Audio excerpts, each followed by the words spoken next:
Hey, everybody. All right, so what we're going to do is we're going to talk about supporting question number 3, which actually should take a little bit less time than supporting question number 2 did, but some people might take a little bit more time. It's the last of the supporting questions. What are the consequences of agriculture for humans? First of all, consequence sometimes um, lets us think that it's all have to be bad. But if I break the word up, consequence, it's just what follows in the sequence. That's literally what it means. Um, so sometimes a consequence of an action could be something good. It's just almost always when we use the word consequences in our culture, it's like a punishment for something. But literally, it means after something happened.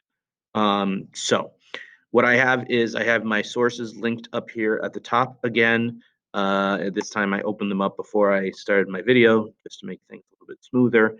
And again, all source G, H, and I are in one. So even though it says G, H, and I, it's all on the same source. So all I'm going to do first is make 4 observations about each source. And remember, it has to be something that you see, something specific.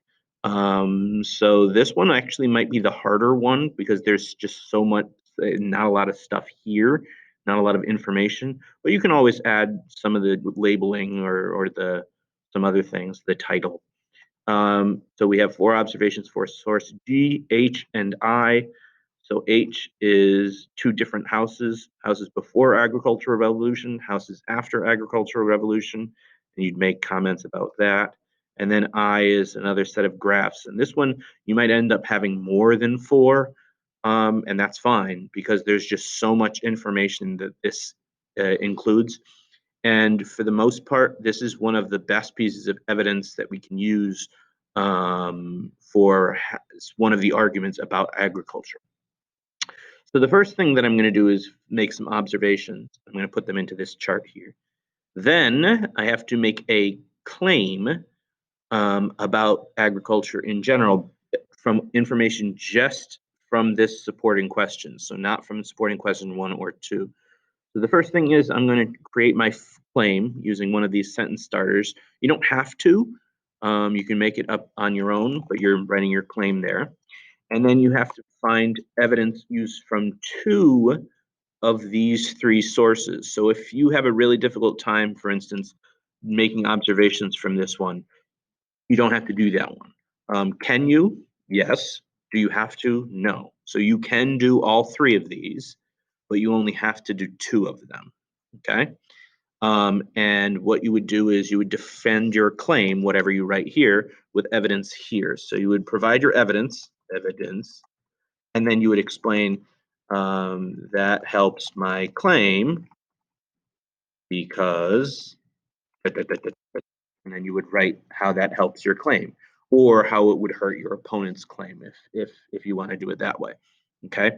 So you have to provide the evidence, literally say what it is, and then you have to explain how it helps. And again, make sure you're doing capital letters, make sure you're punctuating things properly. This is going to help you tremendously with the bigger part of this assignment, which is to develop a claim with evidence from all of the sources. It's just a good way to get started with that. So the only thing that I think might catch some people up with this is if you accidentally don't use full sentences in this column, or if you don't have 4 observations for all of them. But in terms of demand and how hard a topic is, I think this one might become one of the easy ones, which is good. We're ending on the easy one. And once you're completed with this, please make sure that you put it into the right folder or complete it. Okay? So I will talk to you later. Have a wonderful weekend.